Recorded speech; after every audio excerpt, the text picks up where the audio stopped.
So honestly, we're at a crazy point in history, and people need to decide, do you want to live in reality or some weird fantasy timeline that Donald Trump has us on? And this letter is basically a good decision point there. Fox News is even confirming the thing exists. If you don't know about the letter, it's basically Trump's freaking out. I didn't win the Nobel Peace Prize, therefore I don't have to think about peace, and I'm going to blame all of you, and I'm going to go after Greenland. And now the discussion on Fox News is whether or not Trump's going to use military force. It's also crazy, and this is them confirming the stuff. Listen to this. So far is not backing down. In fact, he just told NBC News when he was asked if he was willing to use force to take Greenland, he replied, no comment. This comes as Fox has now obtained some text messages between the Prime Minister of Norway and President Trump. Happened on Sunday. I'll read them to you. From the PM here, he writes, we believe we all should work to take this down and de-escalate. So much is happening around us where we need to stand together. The president... We'll pause it here. So basically what this is, I guess Trump's texting everyone, right? So, so this is a text message then from Norway, and it says, Dear Mr. President Donald Trump, on the contact across the Atlantic on Greenland, Gaza, Ukraine, and your tariff announcement yesterday, because Trump was threatening, I think it's 10% tariffs starting in February and then 25% tariffs in June. I know it's hard to keep track of this stuff. It's just bonkers every day. You know our position on these issues, but we believe we should all work to take this down and de-escalate. So much is happening around us where we need to stand together. We are processing a call with you later today with the best of us, both of us. I'll say Europe's the best of us, but with both of us, or separately, give us a hint of what you prefer. Best, Alex and Jonas. And the funniest thing about this stuff, it kind of feels like the way you talk to Trump is, you write that letter. Do you like me? Don't like me? Check yes, check no. It's like those kind of grade school kind of letters. Isn't this bizarre? And like I said, Fox News is even confirming these communiques. Let's watch some more. Responds with a sort of a jab here. He writes, considering your country decided not to give me the Nobel Peace Prize for having stopped 8 wars plus, I no longer feel an obligation to think purely of peace, although it will always be predominant, but can now think about what is good and proper for the United States of America. Here is the UK Prime Minister earlier today. Any decision about the future status of Greenland belongs to the people of Greenland and the Kingdom of Denmark alone. The use of tariffs against allies is completely wrong, nor is it helpful to frame efforts to strengthen Greenland's security as a justification for economic pressure. So EU countries held an emergency meeting on Sunday with French President Emmanuel Macron reportedly calling to use the nuclear option, also known as the trade bazooka, which... And yes, we are actually talking about the trade bazooka. We talked about it for the last couple of days. This is the letter. It was interesting where Fox News would highlight sort of parts of the letter, but not necessarily all of it. Denmark cannot protect the land from Russia or China. And why do they have a, quote, right of ownership anyway? There are no written documents. It's only that a boat landed there 100 years ago, but we had boats landing there also. I have done more for NATO than any person since our founding, and now NATO should do something for the United States. The world is not secure unless we complete and total control of Greenland. Thank you, President DJT. And maybe they left out that second part because it makes Trump even look more crazy. Point being, though, they are acknowledging it exists, and they're also acknowledging that Europe is pushing back. Blocks the U.S. from accessing some EU markets. There is some bipartisan concern back here at home. The president might be pushing our NATO allies away. More Republicans, though, back the president's efforts to take Greenland. The NATO Secretary General says that he looks forward to talking with the president when he sees him in Davos this week. And by the way, remember, Jillian, we're still waiting that Supreme Court decision on the use of tariffs. Yeah. Jillian? Fox is such a weird outlet, you guys know. So you can see they do tell you kind of what's going on, but they underweight some of the important stuff, like the Supreme Court thing could strike down Trump's tariffs. That's actually a really big story. Europe and NATO is pushing back against Trump. Again, a big story. So they have to always painted that Trump is awesome and that kind of stuff. You guys get, but I am showing it to you. There's been calls to remove Trump, but it's been this for a long time. But I'll just show you, this is honestly a turning point to where if you're just sincerely want to do your job, sincerely to serve the country, be it you're in Trump's cabinet or anyone around Trump, anyone who like posts this whacked out communication to other countries about, I didn't get my prize, therefore I'm, angry and I'm going to go get Greenland. And then now we're, asked, are you going to use force? And he says, no comment. This kind of stuff, threatening your allies, not good. And plus the way that you do it, just backcrap crazy and unfit. So I want to be clear on that. And if you're a greedy individual, if you're watching this, you're just a greedy individual that works for the Trump people, right? You're part of the cabinet or whatever. Okay, just think about your career. Do you want to be tied to this loser dragging you down? Okay. If you want to actually just be a caring person, do you want to be tied to this loser who's dragging the country and the world down? No. This is The Atlantic. They say the message of Trump's letter to Prime Minister of Norway signals that the president, quote, generally lives in a different reality, one in which neither grammar nor history nor normal rules of human interaction now affect him. That's a pretty good argument there. And this is then now Fox News. They're freaking out because basically they're worried about getting impeached, which you probably should. Now let's listen to this. No mistake, and pay very close attention to what Democrats are saying, because they're telling you the roadmap. And by the way, it's the same roadmap they used under Nancy Pelosi. They're using Kristi Noem as just the opening bid. Ultimately, what their objective isn't to impeach Donald Trump. They did it last time. They will do it again. It will be the first thing they do if Democrats get the House of Representatives. They will move to impeach Donald Trump and then go after the other members of his cabinet and shut down the rest of the Trump agenda. But they will start by impeaching Donald Trump. Make no mistake. They've already said it. Listen to what they're saying. Yeah, I agree. We should impeach Donald Trump. I think Republicans should impeach Donald Trump. I think any sane person should impeach Donald Trump. I don't know. The way the Fox News do it is like, oh my God, they're attacking your God. I know you don't understand anything that we're saying anyway. All you have to know is that he's God and protect God. It's like, it's just this whacked out cult. And that's where we're at.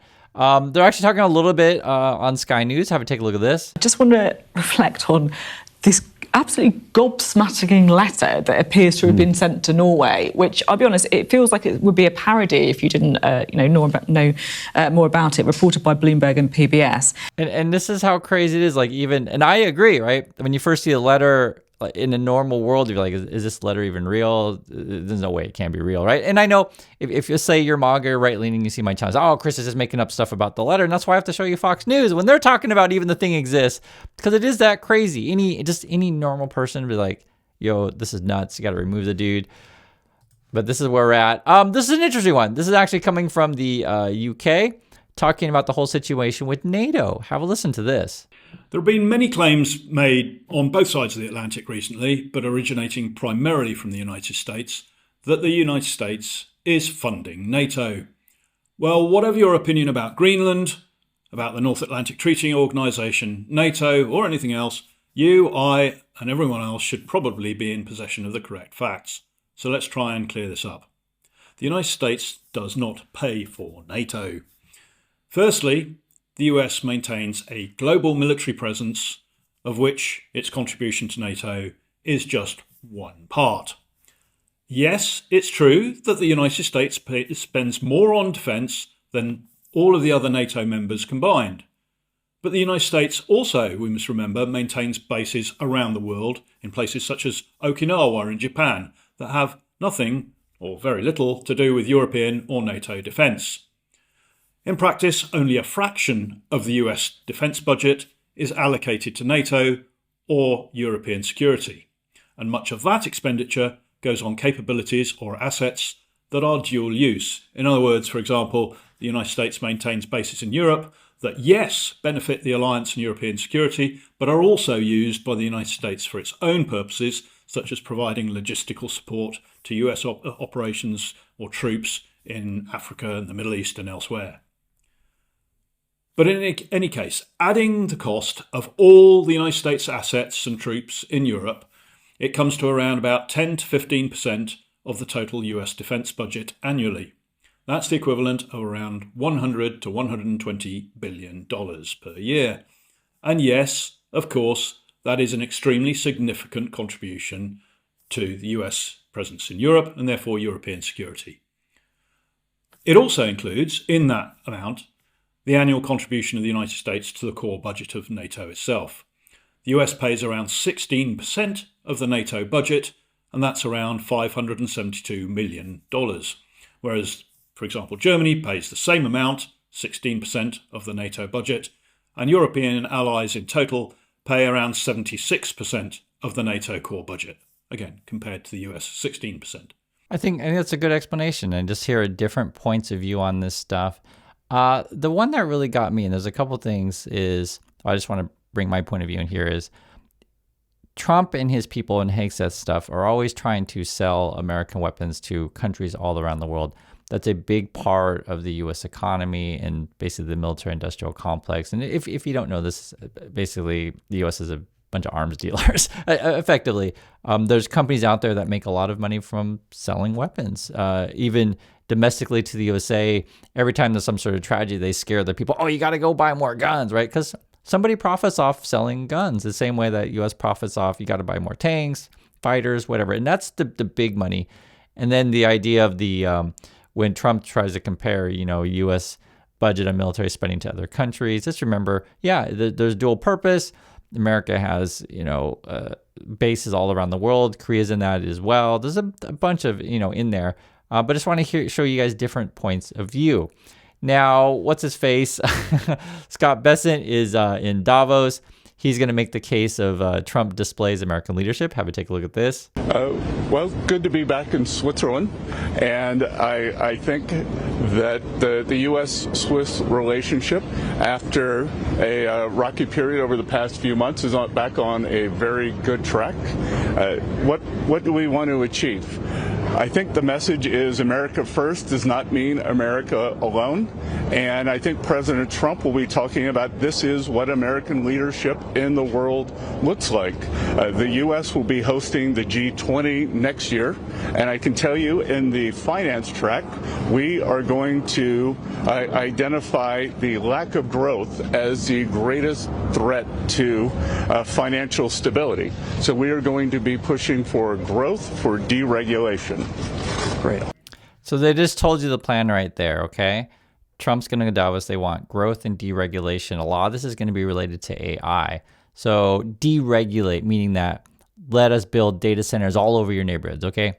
Deregulate, meaning that let us get all of your data. No restrictions. We should have all of your data, right? Deregulate that our companies can have monopolies, buy other companies, and we got the most money, right? Deregulate, that kind of stuff. So just understand when they talk about deregulation, they're just really talking about giving Elon Musk and those kind of people more power. Then you have these sort of like whacked out people, and I want to do a follow up on the Nick Sorter dude. He literally has blood on his hands. For real. Because like you have to put all these pieces together, okay? You have the crazy person like Trump, and then you have the even more crazy people who follow someone like Trump that even takes anything that Trump says as being like gospel, is basically what it does. And then the Nick Sorter kind of people is like, oh, yeah, oh, look, all these crazy liberal people, oh, I got blood, it all. And basically what he does, he goes out, instigates stuff, and then films it and then acts like he's this innocent victim.